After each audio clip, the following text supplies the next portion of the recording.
hari Khamis 30 Mac. Pelbagai kisah iftar demi untuk keberkatan sempena bulan Ramadan yang mulia ini.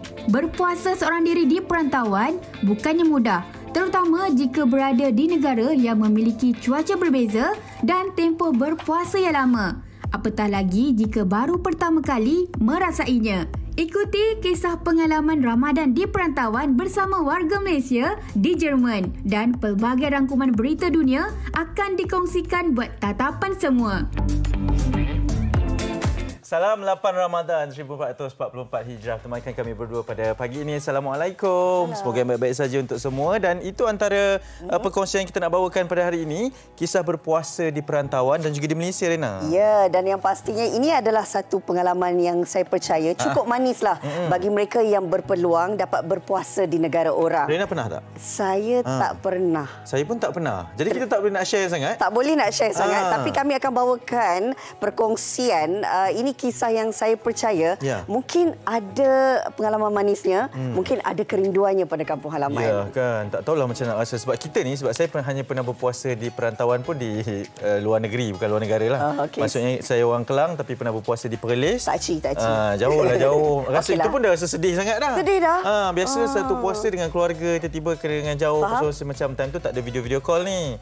Call je lah macam, adik buku ni masa belajar lah ni. Masa belajar. Faham. Jadi, itu pun dah rasa sedih. Bayangkan kalau kita ni nun beribu jauh batunya kan. Jadi macam mana lah tu ya? Ini yang kita nak bawakan sekejap sahaja lagi. Bagaimana mungkin perkongsian mereka suasana Ramadan yang berbeza di negara orang. Nak pula bila berpuasa tu dalam tempoh masa yang panjang. Panjang daripada kita? Panjang daripada kita, sahurnya pendek.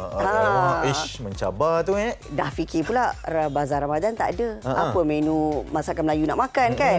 Semua itu antara cabaran ataupun pengalaman manis buat mereka. Sekejap lagi kita akan kongsikan. Betul. Dan Malaysia hari ini seperti biasa kita ingin bermulakan terlebih dahulu dengan perkembangan cuaca semasa, dan ini antara perkembangan ataupun keadaan cuaca di bandar-bandar utama dalam seluruh negara kita. Kuala Lumpur alhamdulillah cerah, tapi dijangkakan hujan di Kuching, Labuan dan juga beberapa bandar yang lain lah. Tapi yang lain insya-Allah berada dalam keadaan yang baik pada pagi ini. Jadi rancang perjalanan anda dan lebih penting juga sentiasa cakna. Antaranya amaran ribut peti.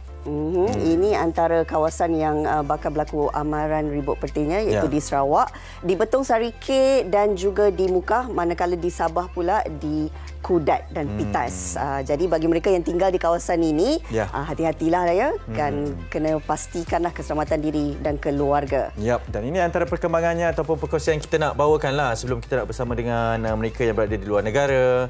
Ini satu perkongsian daripada seorang jurulatih karate kebangsaan. Pertama kali berpuasa di sini sebab beliau adalah Ketua Jurulatih Karate Negara yang baru, namanya Tamer Abdul Rauf Muhammad Mursi yang berada di Malaysia. Beliau memang sangat gembira sebab katanya syok puasa di Malaysia ni. Syok puasa di Malaysia sudah pastinya kerana juadah berbukanya yang pastinya boleh rambang mata dibuatnya. Tambahan pula kalau ikutkan pengamatan apa yang kita baca tadi, kabarnya Tamer ni suka sebab dia katanya orang Malaysia memang sangat baik. Maklumlah bila buka puasa semua ajak dia makan. Betul. Ini ialah antara sesuatu momen yang saya percaya paling dirindui lah kalau kita berada di negara orang. Mungkin suasananya berbeza kan dengan adat dan budaya mereka sendiri. Ya betul. Dan ini bulan Ramadan, kita dah masuk ke minggu kedua. Macam mana puasa kalian semua setakat ini? 7 hari yang pertama saya percaya ada warna-warninya. Macam-macam cerita kita tengok kan, di bazar Ramadan lah, di masjid lah, dan juga pengalaman berpuasa anak-anak yang pertama kali pun kami dah kongsikan. Tapi ini kita nak kongsikan berkaitan dengan iftar meraikan kanak-kanak tahfiz Rohingya dan juga iftar rahmah. Ini sesuatu yang saya percayalah dalam masa yang sama kita nak berkongsi kan. Bagaimana sebenarnya bulan Ramadan ni boleh kita sama-sama menghulurkan sumbangan kita. Kalau kita sendirilah, kalau tak banyak mana pun sekurang-kurangnya sedikit kan. Betul. Ini semua demi untuk kita gandakan pahala kita. Okey, jom kita saksikan bingkisan ini berkaitan dengan sebuah NGO bersama pengamal media dan juga daripada Jabatan Agama Islam Wilayah Persekutuan Jawi yang menganjurkan iftar rahmah. Silakan. Qul a'udzu birabbil falaq. Bulan Ramadan, bulan yang penuh dengan keberkatan serta peluang untuk melakukan amal jariah. Berlangsung di Shah Alam, satu majlis iftar anjuran Azam Pandan Sdn Bhd bersama pengamal media serta barisan selebriti diadakan bagi meraihkan 37 anak-anak yang terdiri daripada sekolah tahfiz Rohingya. Kemeriahan majlis disajikan dengan pelbagai jenis juadah berbuka dengan konsep hidangan tradisional citarasa tempatan.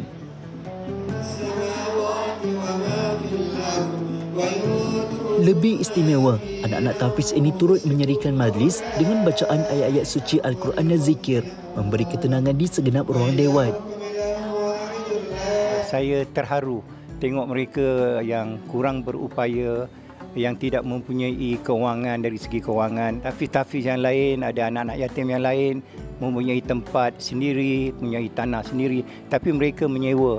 Kadang-kadang mereka tak mampu juga nak bayar duit api, duit air.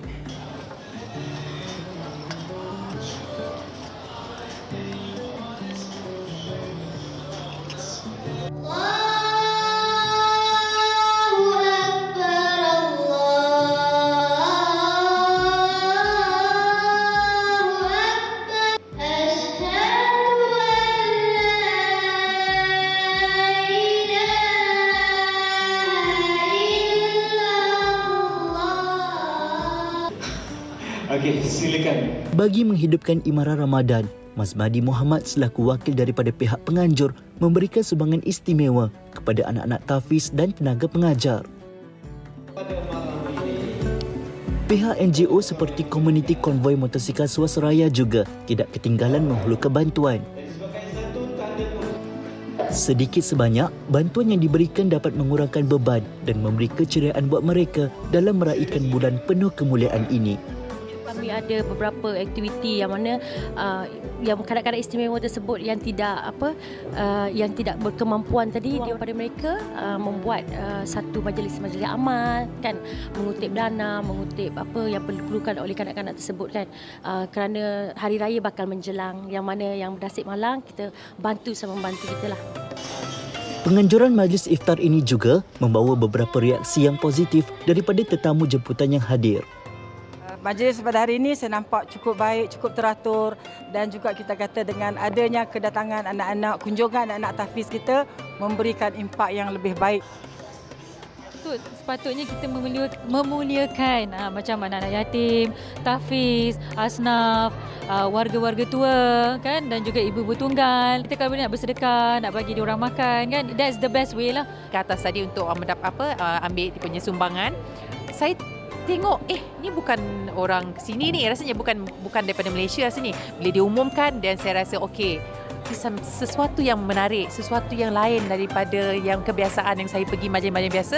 Orang ada kelebihan dan kekurangan, ada yang hidup senang, ada yang hidup sederhana, dan ada juga hidup susah. Bila kita meraihkan macam ni, kita dapat kongsi bersama-sama. Semoga ukhuwah dan kebaikan yang dilakukan terus mengimarahkan Ramadan dan membawa sinar kebahagiaan buat mereka yang serba kekurangan. Tangan yang memberi itu lebih mulia daripada tangan yang menerima.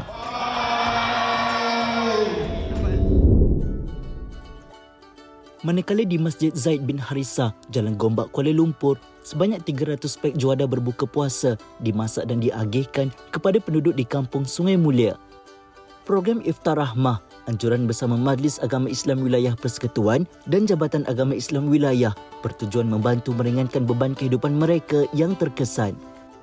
Sebanyak 70 masjid dan surau terpilih di sekitar wilayah persekutuan dijadikan lokasi bagi pemberian pek makanan percuma dengan anggaran 21,000 pek setiap hari. Menariknya di Masjid Zaid bin Harithah, pek makanan disediakan secara gotong royong. Sebenarnya tujuan program ini adalah untuk menyantuni masyarakat, terutamanya di masjid ni, Karyah ni, yang terkesan dengan keadaan semasa sekarang, dan keadaan ekonomi sekarang.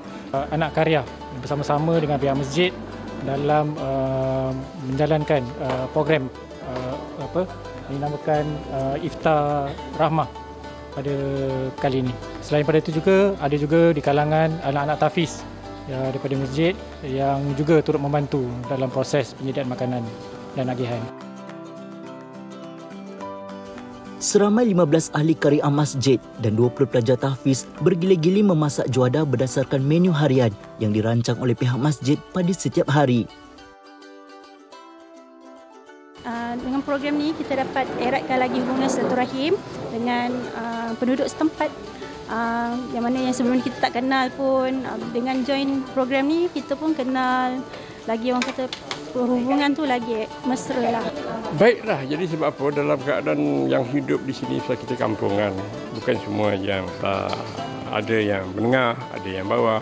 Jadi sikit sebanyak ini kita boleh membantu dia untuk menjamu dalam bulan puasa ini. Khususnya kita ada kumpulan asnaf. Sampai 52 orang. Jadi dengan ada yang ni kita boleh membantu dia. Alhamdulillah kita pelajar tahfiz selalu ikut apa program masjid, kita orang ikut je. Akhir program akhir tahun, program Ramadan ke, program bulanan ke, insya-Allah ikut semua. Bagus setiap hari, setiap bulan silaturahminya jalan selalu. Apapun selalu. Setiap pack lengkap dengan nasi putih, ayam masak kurma, sayur dan sambal akan diagihkan kepada golongan asnaf, penduduk dan pengunjung masjid. Makanan yang disediakan oleh pihak masjid sesuai untuk level berbuka puasa. Program seperti ada penyedia makanan yang ada pada hari ini bagi saya amat sesuai dan boleh dipanggil menggerakkan hati-hati yang mereka ada persekitaran di kawasan ini untuk datang ke masjid. Alhamdulillah, pertama sekali sebagai anak karya kami ucapkan syabas dan tahniah lah kepada pihak masjid yang dipilih untuk mengelolakan program Rahmah ini. Saya percaya di kawasan sekitar Kampung Sungai Mulia dan kampung-kampung berdekatan masih ramai asnaf dan ini satu program yang amat baik. Saya rasa program seperti ini sangat baguslah dilakukan dan sepatutnya banyak lagi dilakukan selepas ini.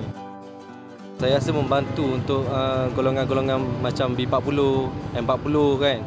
Sangat-sangat membantulah. Memasak, membungkus dan mengedarkan makanan bukan sahaja membantu golongan yang terjejas.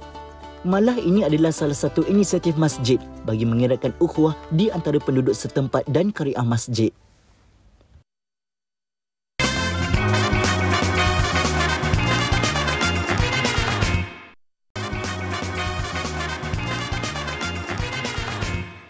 Kembali bersiaran bersama kami di Malaysia hari ini, berada berjauhan daripada keluarga. Pastinya rasa rindu, apatah lagi di bulan Ramadan. Banyak perkara yang mungkin akan kita kenang. Dan Ramadan ni nak menjelang ke Hari Raya nanti kan. Lagu Dendang Perantau tu mata, ya? Kalau dimainkan. Nyanyi sikit. Dendang Perantau. Di hari raya. Wah. Sikit dah. Kenang daku. Sikit je? Sikit dah lah. Tak banyak. Sebab baru 8 hari. Baik. Okey, itu mungkin antara yang bakal menjadi kesannya nanti. Tapi kita tak boleh nafikan bahawa kepada mereka yang ada peluang untuk belajar di luar, bekerja di luar, akan ada pengalaman ni tau. Nanti mereka boleh ceritakan. Dekat luar negara puasanya macam ni. Tak ada bazar-bazar macam ni. Tapi betul ke Rena macam tu? Itulah tu. Kadang-kadang bila fikir balik seronok. Kadang-kadang bila kita fikir apa yang tak ada di negara orang, itulah yang akan menjadi satu kerinduan. Betul. Hujan emas di negara orang, hujan batu di negeri sendiri. Lebih baik negeri sendiri. Kan? Okey, kita nak bawakan ini jauh tau. Dari Frankfurt, Jerman. Seorang profesor yang mana akan berkongsi tentang pengalamannya. Tapi sebelum tu, kita nak dengarkan kisahnya. Assalamualaikum. Hai, waktu sekarang di Frankfurt, Germany lebih kurang jam 2.15 petang dan saya sekarang sedang... Bukan mudah bagi seseorang individu yang sudah biasa dengan suasana di tanah air sendiri perlu berhadapan dengan situasi berbeza di negara asing buat pertama kali. Terutama ketika menghadapi bulan Ramadan dengan cuaca yang jauh berbeza dan tempoh yang lama. Profesor Madya Dr. Nur Azlina Muhammad Kiram berusia 49 tahun dan berasal dari Selangor. Demi menuntut ilmu, dia kini sedang melanjutkan pelajaran dengan membuat penyelidikan selama 9 bulan di Frankfurt, Jerman. Sebelum ini, Dr. Nur Azlina adalah pensyarah di Jabatan Bahasa Melayu Fakulti Bahasa Moden dan Komunikasi di Universiti Putra Malaysia. Dan bidang kepakarannya ialah sosiolinguistik dan budaya. Meneruskan kehidupan baru di tempat asing amat mencabar, terutama apabila dia perlu berjauhan dengan ahli keluarga tercinta. Dikurniakan 3 cahaya mata, Ramadan kali ini amat sunyi tanpa mereka di depan mata. Lebih-lebih lagi, rindu dengan keriuhan suasana ketika berpuasa dan bersahur. Tempoh berpuasa hampir 15 jam di bumi Jerman dengan suhu 2 hingga 10 darjah Celsius bukan mudah untuk menghadapinya. Walaupun Ramadan kali ini berada di perantauan, tetapi bagi Dr. Nur Azlina, rukun Islam yang ketiga itu tetap wajib dilaksanakan dalam memastikan keseimbangan akhirat dan dunia terpelihara. Harapnya terubatlah rindu itu. Saya juga rindukan anda semua. Jumpa lagi. Juga rindukan doktor. Wow, dah rindu dah terbit rasa rindu tu. Dan ini pengalaman pertama dan berjauhan dengan keluarga dan baru sahaja beberapa bulan berada di sana. Jadi kita nak perkenalkan terus Profesor Madya Dr. Nur Azlina Muhammad Kiram, warga Malaysia yang berada di Frankfurt, Germany. Assalamualaikum. Assalamualaikum. Selamat pagi semua. Selamat pagi. Di sana berapa pagi tu, doktor? Sekarang ni jam lebih kurang 3.50 pagi. Okey. Awal pagi ni. Lewat 6 jam Dan dah bersahur ke, doktor? Belum. Lepas ni lah saya bersahur. Tapi kami okey je, doktor. Sambil-sambil ni doktor nak bersahur, kami okey je. Tak ada masalah. Jauh. Sambil-sambil. Doktor, mungkin doktor boleh kongsikanlah kan. Memandangkan baru beberapa bulan berada di Frankfurt, Germany ni. Apa agaknya suasana Ramadan kali pertama meraikannya? Okey, baik. Terima kasih Rina. Sebenarnya saya baru saja menjalani sabbatical pada 1 Disember 2022 yang lalu. Jadi sebenarnya antara Disember sehingga nak menuju ke puasa ni, saya sedang melalui satu fasa lah ya. Fasa untuk menenangkan diri, fasa untuk menguatkan semangat, keyakinan, ketabahan dan sebagainya ya, sebab berjauhan dengan keluarga. Jadi apabila masuk kepada fasa bulan Ramadan ini, tentunya perasaan tu tadi kan macam Hanif kata tadi, macam sedih sebab semua ada. Sebenarnya saya kira untuk orang wanita terutamanya ya, perkara yang paling penting ialah keluarga lah. Keluarga. Jadi apabila melalui fasa berjauhan dengan keluarga dan pada bulan Ramadan pula, maka saya lihat cabaran terutamanya pada emosi dan mental ya. Sebabnya bukan lebih kepada nak makan ke apa tu, itu mungkin salah satu daripada isu juga ya. Tetapi lebih kepada hendakkan suasana tu, suasana bersama keluarga ya. Jadi memang rasa sedih. Tapi untuk pengetahuan ya, saya bila pada hari Ramadan yang pertama tu memang saya ada buat video call lah ya, dan juga ada bermesej, tunjuk gambar makanan anak-anak ya, tengok macam mana mereka makan dan sebagainya lah. Tapi kan Rina Hanif, kalau waktu berbuka di sana, saya lebih kurang jam 1 tengah hari tau, di Jerman. Bila saya berbuka, mereka dah tidur 2 pagi. Jadi tak boleh nak share lah makan apa semua kan? Jadi simpanlah gambar-gambar tu kan. Esok tu baru kongsi. Jadi saya fikir itu satulah cabaran emosi ya, dan saya tak pernah melaluinya. Jadi bila saya duduk seorang jauh, dan Jerman bukan satu negara Islam kan. Kalau orang yang macam tadi yang dikongsi video tadi tu datang ke Malaysia, negara Islam, memanglah kan meriah ya. Jadi saya sangat sebenarnya pada peringkat awal sangat terganggu, tetapi alhamdulillah sebab sudah 2 bulan yang pertama itu sudah melalui beberapa cabaran emosi. Jadi saya fikir minda itu ya, inilah platform yang terbaik untuk memuhasabah diri ya, dekatkan lagi dengan Tuhan dan sebagainya. Itu fizikal dan mental lah. Ya. Itu cabaran utama doktor ya. Betul, tapi Rina rasa macam ada dalam kelas lah ya. Sedap je pengajar kan, bercakap dengan kami. Kelas budaya. Doktor, mungkin tadi ada cakap tentang makanan yang gambar-gambar disimpan tu kan. Sebenarnya berbuka di sana makanannya macam mana, doktor sediakan sendiri ataupun ada komuniti Malaysia di sana yang sama-sama juga, doktor? Okey, setakat ni kan Hanif, saya belum pernah berbuka puasa di luar. Ya, belum pernah. Sebab komuniti pun sebenarnya tak ramai, kecil. Jadi saya kalau kadang-kadang kan kita di negara orang ni, kita teringin sangat nak makan makanan yang bukan dimasak sendiri ya. Jadi saya belilah, walaupun rasanya tidak sama kan. Biasa-biasa saja. Tapi kalau kata masak tu, memang saya masak yang ringkas-ringkas, sebab saya pun baru tak berapa tahu lagi kedai sangat kan, tak berapa tahu. Cuma itulah kalau tengok tu ikan salmon kan, dah ada cabaran cabaran kewangan juga. Sebab mahal kan di sini kali 4.85. Okey. Jadi inilah antara menu kalau nampak tu masak sayur dan sebagainya. Betul. Itu kari ayam tu.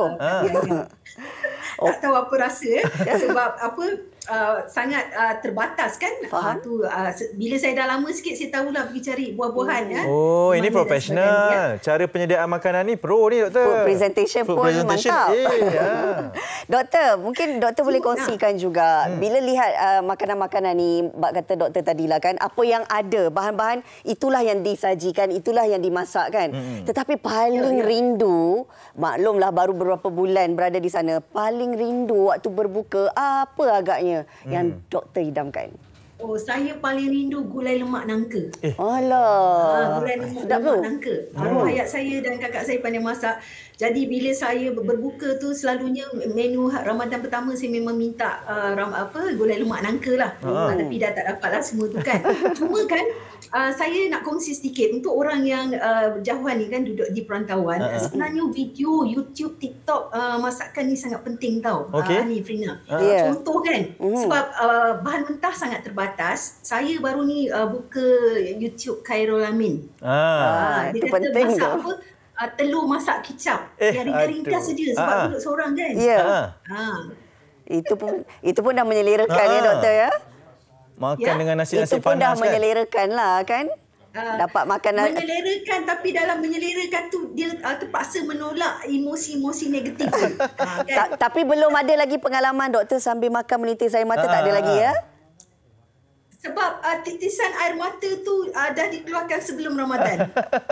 Faham. Proses ataupun fasa tu lah doktor kan. Ada banyak lah.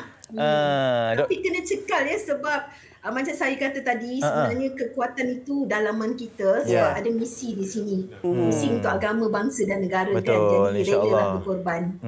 Dan prosesnya itu perlu dilalui. Dan doktor berada di negara luar yang majoritinya bukan beragama Islam. Jadi rakan-rakan di sana macam mana menyantuni doktor ataupun komuniti Islam kita ni berpuasa di sana doktor? Komuniti tu ya? Ya. Okey. Komuniti Melayu tu saya masih belum lagi dapat bersama-sama sebab saya duduk di rumah tamu di Botanical Garden. Okay. Jadi rumah tamu ni dia jarak sikit lah ya daripada komuniti Melayu. Cuma pada 1 April nanti Kedutaan Malaysia akan buat majlis Ramadan. Adalah kot menu-menu Melayu tu kan. Jadi saya memang seorang, setakat ni belum pernah ya. Ada kawan yang juga bersama-sama sabbatical tapi rumahnya jauh. Jadi kami ni kan bila tiba pukul 4 petang, 5 petang bermesej-mesej. Masak apa Dina masak apa? Roya masak apa macam tu kan. Tapi ceritanya tetap yang ada telur, ayam.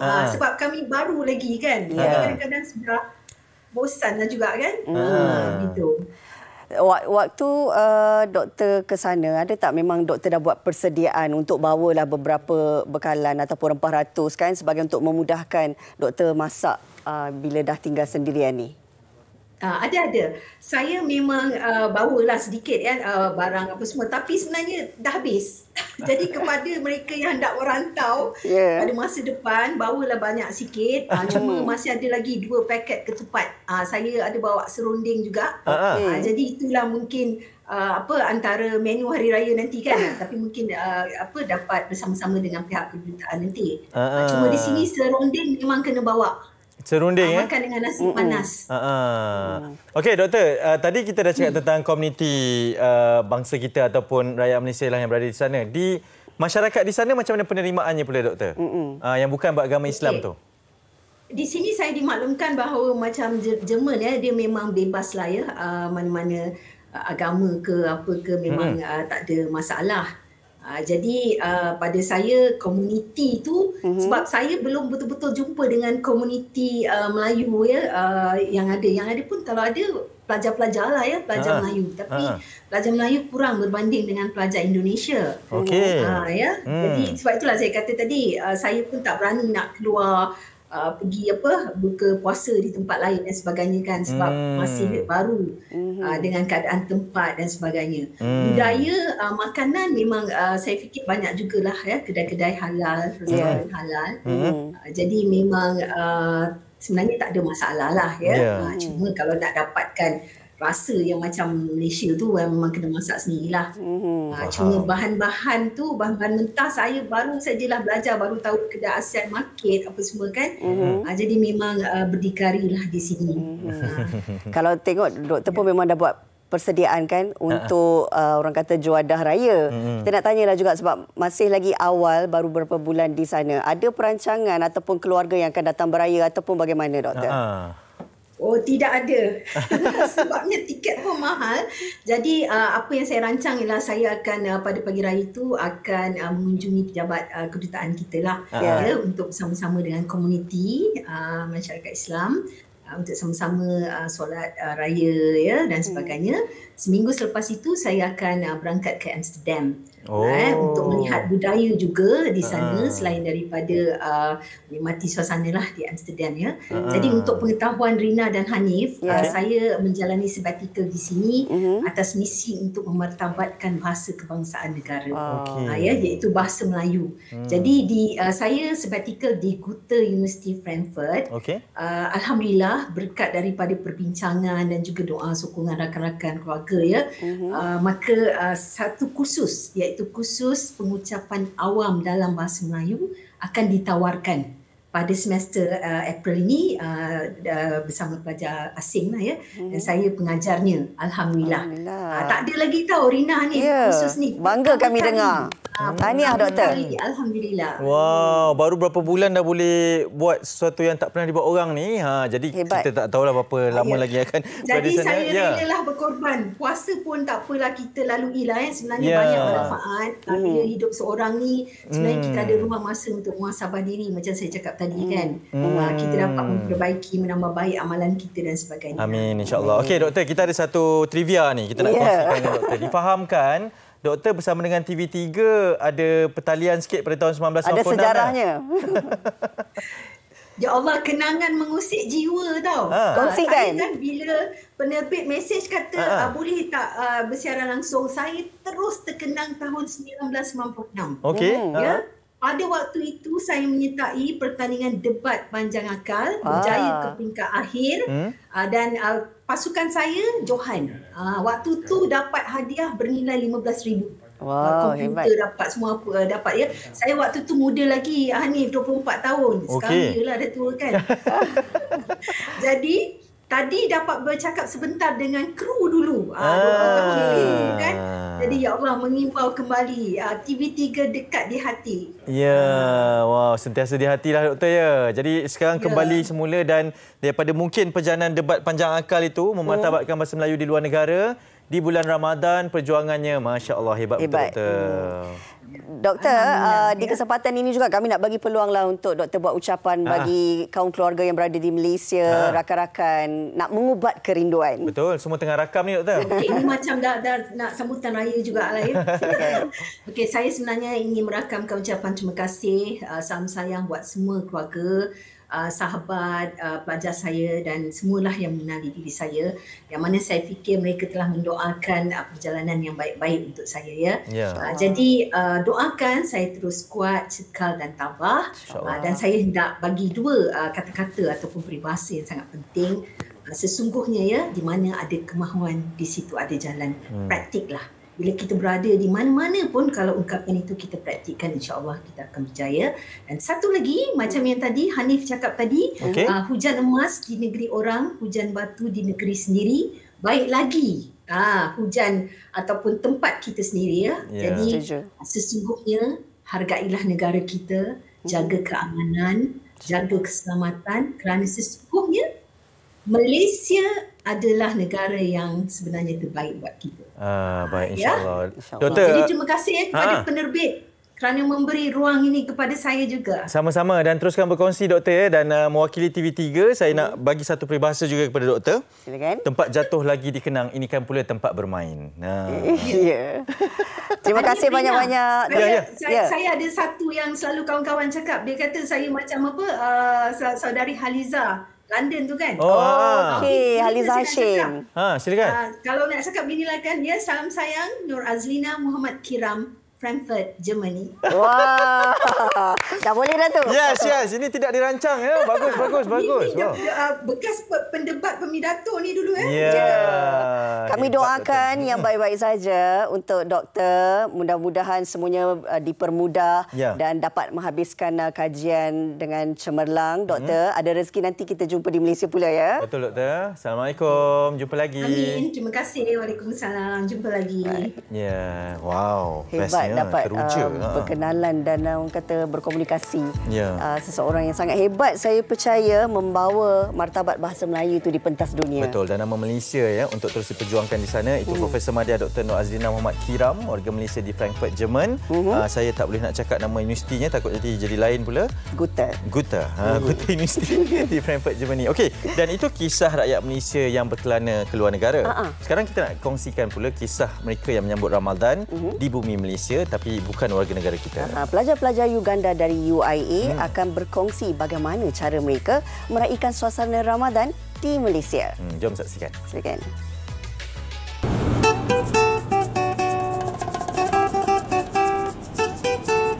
Assalamualaikum. Waalaikumsalam. Jom. My name is Imran Semodu dari negara Uganda. I am a PhD student at International Islamic University Malaysia, Gombak. I have been in Malaysia since 2012 for babuka. Some of the Ugandan food. Yes. Then some of my other friends, the ladies, Halima, Hanifa, and Mimi. Hello everyone. Ramadan is that time of the year when we get to fast and remember God in a way that benefits all us according to the 5 pillars of Islam. The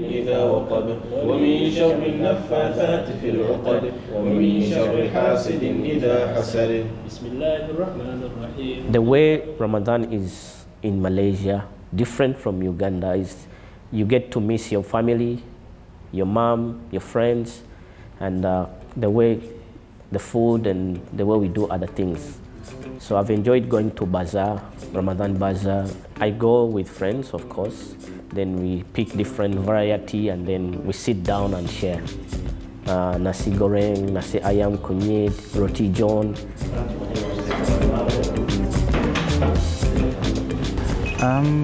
Fasting in Malaysia is kind of unique, just like it would be unique in any other country. But what I find unique here is that the availability of food. There is a lot of food. You can never go hungry in Malaysia.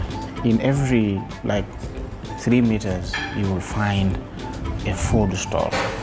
And food is very cheap. Hello.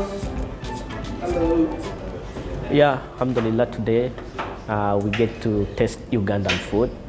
Prepared matoke, rice, and matoke is like pisang, cassava, there is sweet potatoes. Basically, it is some food that is here, but prepared differently in a Ugandan way. And for every food I have prepared here, it brings a lot of memories, how my mother prepared it and how my friends relate to it. So it brings a lot of memories when I eat this kind of food, to relate to what I miss when I'm in my country. Allahu Akbar, Allahu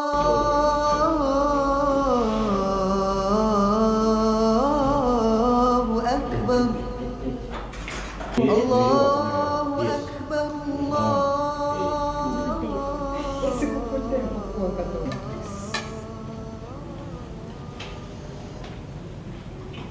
Having friends around makes it more merrier, more people, and you get the rewards, music. So food brings every smile and every part of you that people appreciate the food you give them, and sharing for me is caring. So I believe that in Ramadan it is time to care, give, and share. Bismillahirrahmanirrahim.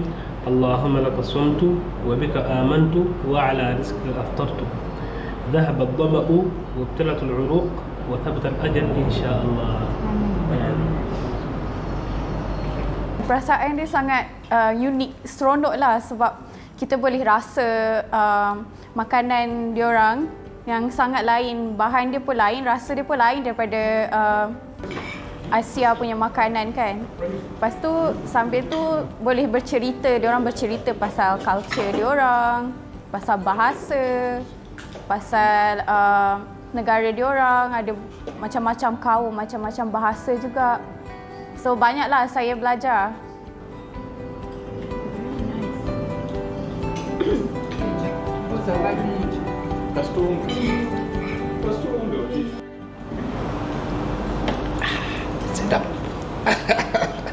The Malaysian community, I wish you a happy Ramadan. Keep reciting Quran, keep Qiyamul Layl, keep to the last 10 days of Ramadan, inshallah. Oh, I would like to wish all Malaysians and all Ugandans Ramadan Kareem. I pray that Allah accepts our fasts and our du'as.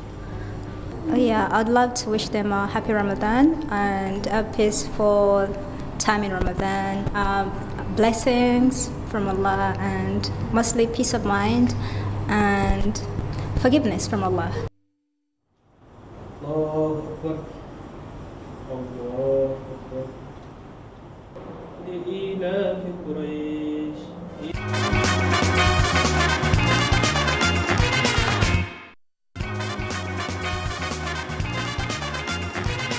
Baik, kembali bersama kami di Malaysia hari ini dan sekarang kita nak teruskan perkongsian berkaitan dengan satu lagi projek iaitu infak projek pembinaan asrama Tahfiz Al-Fatih dan ianya dijayakan oleh Yayasan Ikhlas dan saya nak mengalulukan kehadiran Al-Fadil Ustaz Hanafi Abdul Malik, pendakwa selebriti kita. Assalamualaikum Ustaz. Waalaikumsalam warahmatullahi wabarakatuh. Sihat Alhamdulillah. Alhamdulillah, berkat doa ramai hidup lagi. Amin. Ya, betul. Dan Ustaz memang sentiasa berkongsi berkaitan dengan projek-projek infak ini dan sekarang ini berkaitan dengan Yayasan Ikhlas, sebuah NGO yang kita tahu sangat beraktif terutamanya dalam untuk membawakan pelbagai projek-projek sebegini dan ini bulan Ramadan. Yayasan Ikhlas pastinya ingin berkongsi kepada para penonton mengenai projek pembinaan asrama Tahfiz Al-Fatih ini Ustaz, silakan. Alhamdulillah. Assalamualaikum warahmatullahi wabarakatuh. Alhamdulillah, dalam bulan Ramadan ni jom pujuk sama-sama untuk hati kita untuk menderma dalam pembinaan asrama puteri untuk Mahat Tahfiz Al-Fatih. Tempatnya di Batang Kali, ramai student-studentnya lebih 100 orang. 2018 telah bermula beroperasi dan Masya Allah kita perlukan asrama perempuan sahaja. Asrama lelaki dah ada. Dan Masya Allah tabarakallah, asrama perempuan ni, projek pembinaan ini memerlukan kos banyak 7 juta ringgit. Kita dah dapat kumpulkan 3 juta ringgit. Perlukan 4 juta lagi. Dan sekolah Mahat Tahfiz ini terletaknya di Batang Kali. Sekolah ini mempunyai 450 orang pelajar dan kita perlukan tingkat pertama tu kita nak buat untuk kelas, tingkat kedua asrama dan tingkat ketiga kita nak buat dewan sekolah yang boleh muat 450 orang. Ya. Dan Masya Allah tabarakallah, ada satu kisah yang Ustaz nak kongsikan tentang kejayaan sekolah ini. Ada seorang pelajar bernama Iman bin Asri. Dia ni Masya Allah telah dapat syuhada ula yang kita Al-Fatih. Syuhada ula Al-Fatih ni dia dengan masa 17 jam. Dia berjaya melepasi 4 orang pemeriksa Al-Quran dan dalam masa 17 jam 4 orang pemeriksa Al-Quran untuk menghafal, mengulang 30 juzuk hafalan. Wow. Masya Allah, bukan mudah perkara tu. Yeah. Dan dia mendapat sanad tahfiz 30 juzuk Al-Quran dan kemudian dia mengajar di tahfiz ni. Kadang-kadang ustaz-ustaz mengajar, dia lain dengan kita mengajar. Ustaz-ustaz mengajar, dia mengajar ikut ini. Tapi bila ada pelajar-pelajar yang sehebat ini, boleh mengajar dan dia akan bagi tip-tip macam mana dia boleh mengingat. Dan Masya Allah tuan-tuan dan perempuan, kita berharap Yayasan Ikhlas, projek ini tuan-tuan dapat sumbang kepada Yayasan Ikhlas untuk menjayakan projek membina sebuah asrama puteri untuk pelajar-pelajar Mahat Tahfiz Al-Fatih. Dan Masya Allah tabarakallah, tuan-tuan, dengan bersedekah ini, Masya Allah tabarakallah, rezeki kita akan bertambah. Rasulullah SAW bersedekah dalam bulan Ramadan umpama angin lalu. Dan nak tahu tak, kita berpuasa ni sebab apa? Sebab nak dapat takwa. Takwa tu apa dia? Cinta. Cinta kita hanya kepada Allah dan Allah mencintai kita. Cinta dengan manusia pun dah indah, bayangkan cinta dengan Allah. Pasti bercinta dengan Tuhan yang menciptakan cinta, yang membisikkan rindu, akan menyebabkan kita akan rajin baca Al-Quran. Kadang-kadang dalam bulan Ramadan ni malas sangat nak baca Quran. Betul. Sedangkan Quran adalah surat cinta dari Tuhan. Dan Masya Allah, dengan adanya asrama ini, pelajar-pelajar di sini menghafal Al-Quran, membaca Al-Quran, pahalanya menderu-deru masuk ke dalam akaun kita. Walaupun kita dah meninggal dunia. Dan kaedah pembelajaran kat sini, Masya Allah, Tabarakallah, kita ada 5 orang pelajar yang dia golongan asnaf. Yayasan Ikhlas sponsor semuanya dan dah hampir 5 tahun di sana dan 2 daripadanya daripada Sabah. Tujuannya untuk melatih golongan pendakwah yang hafal Al-Quran yang akan berdakwah di bumi Sabah. Dan Masya Allah kat sini pula kita punya teknik pembelajaran luar biasa. Kita satu hafalan tu kita hafal 60 kali. Satu ayat tu kita ulang 60 kali dengan bacaan bertajwid. Dan kemudiannya kita juga membetulkan manrash, mat, dengung, semua ni kita pentinglah, sangat penting. Dan kemudiannya kalau kita dapat kat sini, kita menguasai asas ilmu syarak melalui sistem akademik tahfiz, iaitu hafazan Al-Quran, fardu ain, tajwid dan bahasa Arab, pusas. Dan kemudiannya aktiviti kurikulum kita sangat hebat, iaitu kita ada berkuda, silat seni hang tuah, kelab memanah, kelab pertanian, peternakan dan usahawan. Dan macam-macam lagi. Tuan-tuan dan perempuan muslim-muslimat, saya menyeru pada orang ramai yang menonton Malaysia hari ini, jangan ingat kita tonton ni kerana kebetulan. Tetapi ini ketentuan daripada Tuhan. Tuan-tuan dalam bulan Ramadan ni, jom. Rasulullah bersedekah seperti angin lalu. Kita pun kena tiru juga Rasulullah. Bila tuan-tuan dah dengar ni, jom terlibat sama. Bantu Yayasan Ikhlas untuk mendirikan asrama putri untuk pelajar-pelajar perempuan kita belajar di Batang Kali. Tuan-tuan kalau ada masa boleh datang melawat. Nombor akaun dah tertera, barcode pun dah ada. Tangkap gambar atau screenshot dan tuan-tuan boleh masuk ke laman web yang tertera. Tuan-tuan, jom pujuk hati kita. Kita mungkin mengaji Quran pun lemah, tak pandai. Jom. Kita boleh wakafkan atas nama arwah ibu, nama arwah ayah yang mungkin sekarang ni sedang berada di alam barzah, mungkin dalam keadaan terseksa. Kita boleh sedekah demi membalas jasa mereka membesarkan kita. Dalam masa yang sama juga, kita boleh juga bersedekah wakaf atas nama kita. Kerana apa? Bila kita wakaf atas nama kita ni, banyak kelebihan dia. Kita akan jadi lebih tenang, bahagia dan insya-Allah kita akan dibimbing oleh Allah sepanjang bulan Ramadan dan selepasnya. Jom bersama Yayasan Ikhlas membantu membina asrama putri Mahat Tahfiz Al-Fatih. Ya, insya-Allah Ustaz, semoga dipermudah. Lengkap dah Ustaz berikan segala maklumat dan juga segala maklumat yang diperlukan berkenaan dengan pembinaan asrama Tahfiz Al-Fatih ni. Semoga dipermudah Ustaz urusannya dan semoga berjaya untuk mencapai sasarannya juga. Dan kita nak berteriak seketika. Kita baru saja bersama dengan Ustaz Hanafi Abdul Malik, pendakwah selebriti kita, dan selepas ini banyak lagi perkongsian di Malaysia hari ini. Jangan ke mana.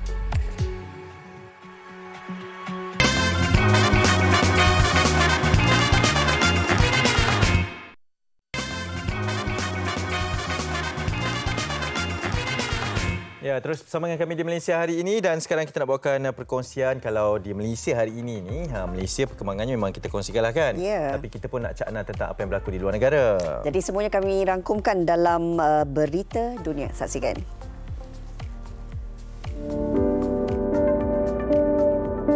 Dalam kegembiraan umat Islam meraihkan kehadiran bulan Ramadan, dunia digemparkan dengan berita duka kemalangan yang berlaku di Arab Saudi.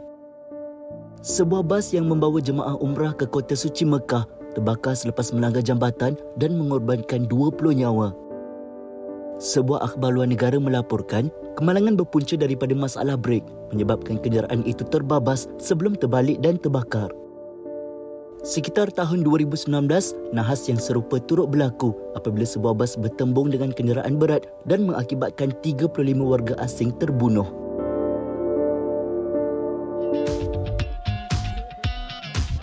Sebuah video memaparkan seorang lelaki bertindak berani menyelamatkan pelombong emas di Republik Demokratik Kongo menarik perhatian ramai sehingga tular di media sosial. Lebih mengagumkan, dia menggali tanah yang tertimbus dengan hanya menggunakan tangan kosong sambil diperhatikan oleh sekumpulan lelaki lain.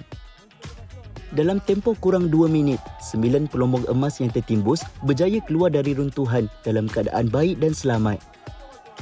Mereka kemudian bersorak gembira kerana bernasib baik tiada berlaku sebarang kemalangan jiwa, memandangkan insiden runtuhan lombong sudah biasa terjadi di lokasi terpencil sekitar Kongo.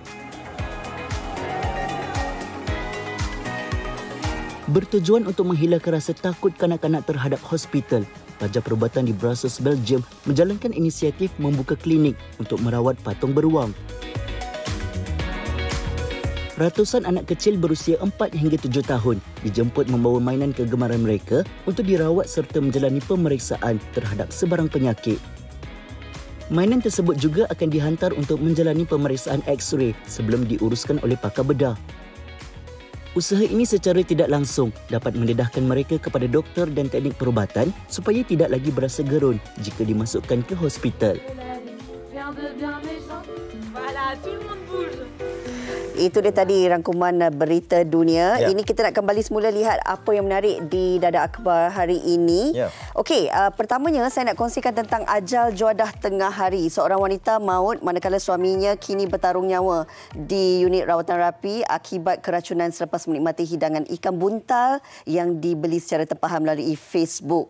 Dan saya pastilah ini antara sesuatu yang tidak dijangka kan. Kadang-kadang kita beli sebab kita nak menikmati bersama dengan keluarga tetapi akhirnya membawa maut. Betul, dan ada amaran telah pun dikeluarkan oleh pihak Kementerian Kesihatan Malaysia berkaitan dengan isu ini. Dan kita nak singgah di berita harian dan ini di muka hadapan dipaparkan kepada orang-orang Melaka. Melaka bakal dapat Ketua Menteri baharu dan ini mungkin antara desas-desus yang mengatakan bahawa Datuk Seri Sulaiman Mak Ali dikatakan akan meletakkan jawatan hari ini dan pengurusi UMNO Melaka yang juga Adun Tanjung Bidara, Datuk Seri Abdul Rauf Yusof disebut-sebut akan menggantikan Sulaiman yang memegang jawatan tersebut selama 2 penggal dan dijangkakan pada hari Jumaat proses atau istiadat mengangkat sumpah itu akan berlaku. Okey. Baik, satu lagi kita nak perkongsian melalui akhbar Kosmo, skamer ugut hantar sihir. Dahlah menipu dia orang. Dah tak bagi nak disihirkan pula orang tu. Ini sesuatu yang perlu anda ambil perhatian kerana taktik skamer ini semakin meluas, bukan sahaja mengugut untuk mendapatkan wang tetapi juga kalau tak bagi nak disihirkan pula. Dan satu lagi yang kita nak kongsikan. Okey, ini di NST dan difahamkan juga di muka hadapannya berkaitan dengan apa yang diperkatakan oleh Yang Amat Berhormat Perdana Menteri. Government introducing 4 new initiative in 2023 budget, says Prime Minister. Of course dia berkaitan juga dengan SSPN yang telah pun diberikan lonjakannya ataupun tarikh yang baru sehingga 2024 dan itu antara perancangannya dalam bajet yang bakal sekali lagi diberitahu berkenaan dengan inisiatif-inisiatifnya. Okey, anda boleh dapatkan setiap Dadak Akhbar ini untuk baca tentang apa yang berlaku dalam negara kita ya. Esok rakan-rakan kami akan kembali semula bersama dengan anda dalam segmen Soal Wang. Kita nak sentuh tentang apakah yang dimaksudkan cagaran. Kalau ikut pemahaman kita, cagaran ni kalau contohlah saya nak buat pinjaman. Tapi saya cagarkan sesuatu. Contoh cagar rumah ke? Okey, dan sekarang pun ada pengumuman berkenaan dengan cagaran KWSP. Betul. Kan? Dicagarkan ke bank sekiranya ingin buat pinjaman. Jadi kita mungkin faham sebegitu saja tapi dengan lebih mendalam esok akan ada satu sesi perkongsian ilmu selama komprehensif lah lebih panjang di Malaysia hari ini. Baik, kita dah sampai ke penghujung siaran. Terima kasih untuk semua penonton MHI dan pastikan kalau nak ke Bazar Ramadan kejap lagi, beli jangan ikut nafsu tapi ikut apa yang perlu. Wow, okey, itu satu nasihat yang baiklah untuk diri sendiri juga. Selamat puasa semua dan selamat menjalankan rutin harian pada hari ini dan yang penting senyum selalu. Saya Hanif Miswan. Saya Hazrul Kasim. Jumpa lagi. Assalamualaikum. Bye.